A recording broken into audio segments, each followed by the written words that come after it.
It had been approximately 3 minutes since the shotgun exploded, sending metal ripping through 17-year-old Jeff Petrosky's arm. While those at the scene fought to save Jeff's life, Jackie Gish ran to the nearest road to help guide the medic unit to her house. I was really scared when I was waiting that they'd come too late and it wouldn't be time enough for Jeff to live. And that's when it really hit me that I might lose this guy who, I mean, for a time he was kind of like my brother. It was a difficult rural address to find. There were several driveways in close proximity, and they were not well marked. We were met by somebody out at the end of the driveway who looked quite frantic, and that was the first indication that we had a serious injury taking place. Paramedic Gary Alex and his partner arrived at the farm within 6 minutes. Anytime we arrive at a scene not expecting something that really hits us hard, there's a moment of disbelief. When I saw him, it was like being hit in the face with a 2x4. Okay, let me look. You sure? Yeah, let me see. Oh, that's bleeding pretty bad. He was bleeding to death, and the only thing that was between him and death was my ability to stop that bleeding. I think if the father had not been controlling that bleeding, the patient would have died probably even before we got there. It's very seldom that we need to use a tourniquet to stop bleeding, but in this case I was unable to use direct pressure. I took a blood pressure cuff and inflated it quite high, putting pressure on that artery. That slowed the bleeding down a great deal. Jeff kept saying, "I don't want to die, I don't want to die." And we kept reassuring him that he wouldn't. My partner in the meantime was starting an IV because we had to replace fluids that had been lost. I got on a portable radio and radioed to my medical control physician. Amputation. We're going to need some morphine and also probably life flight. He's going to need some vascular surgery. The physician agreed that the patient should be life flighted from the scene to Portland, to the trauma center up there.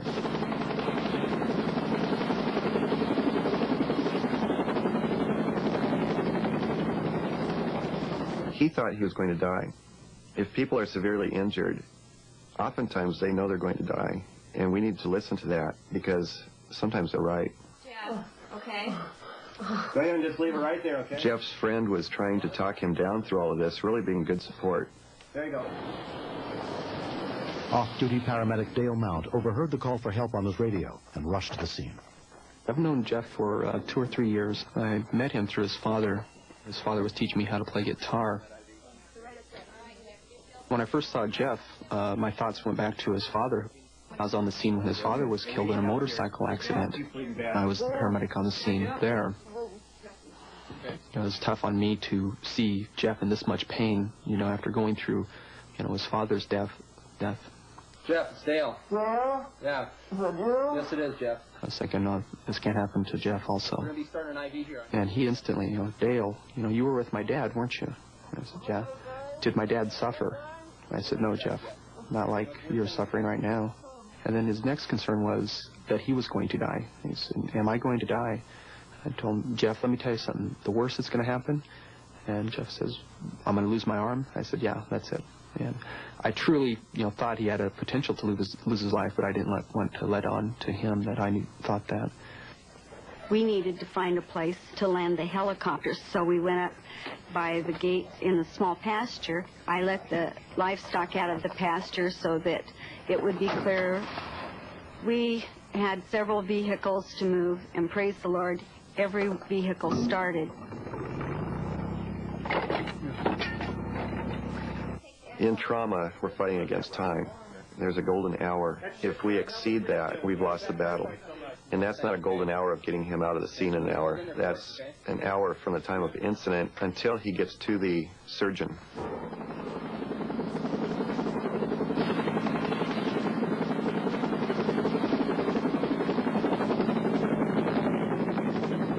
The Life Flight helicopter arrived from Portland in less than 15 minutes. Jeff asked me if I could go along in Life Flight with him. I had to tell him no. I have to stay here. They have a paramedic on board with the Life Flight nurse. There's not room. That caused some distress for Jeff. He really wanted me to go along with him. That's the point where the emotions start to well up, and you just really fight them back and just let Jeff know you're in good hands.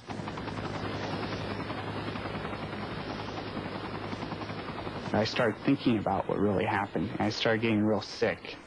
I just didn't see why. I was the one shooting the gun. It should have happened to me.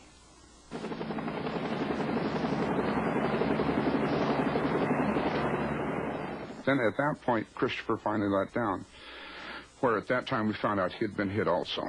Let's get him on the ground. Lay him down. I saw approximately 6 pellet wounds across his chest and his throat. There's no way I could tell how deep they were. Any wound to the chest we need to consider as significant.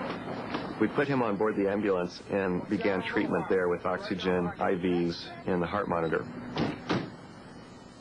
As it turns out, the wounds were superficial. That is, they were shallow.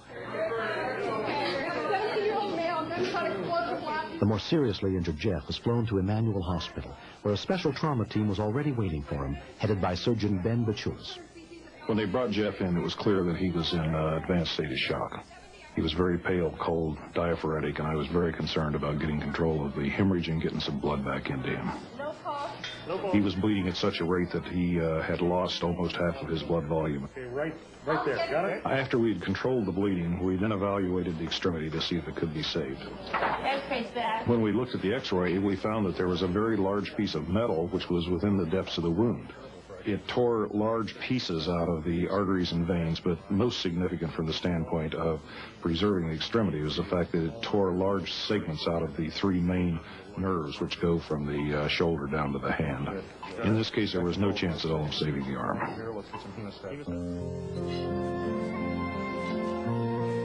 Since the accident, Jeff's grown closer to Chris and his family. I don't trust a family more than I trust the Gishes, and I'm glad I could go through it with them, but I'm not glad that they had to go through it with me. Everybody did their part. Nick did his part, and the paramedics did theirs, and Dale did his, and the doctors did theirs. And if anybody would have taken just a minute or two longer, each of them, then that time would have added up, and time that I didn't have. There's 2 attitudes you can have when something like this happens. You can go, woe is me, and you can live that life. You can go, I'm sorry for me, I'm sorry for me. Or you can be a little bit like Jeff and go, hey, the rest of me's all right. You know, and that's the way he's been. He doesn't have both wings, but that's okay. He's going to do what he's going to do anyway. It's not going to slow that boy down. I heard a saying once that says, if it doesn't kill me, it'll make me stronger.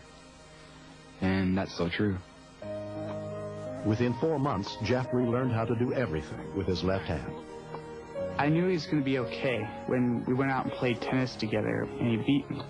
And I was really worried when the accident happened that he would not be able to accept not having an arm, and then he'd just become an introvert and not do anything with his life. And I think he's already proved me real wrong, real quickly. I think we're closer friends now. I think we built a better relationship after this accident. And so I'm not going to let it stop me, because I figure if it stops me from doing things that I like to do, then it's defeated me. And I'm not going to let it defeat me. Next. You can be killed in a car crash just as easy as you can be shot. I was scared to death.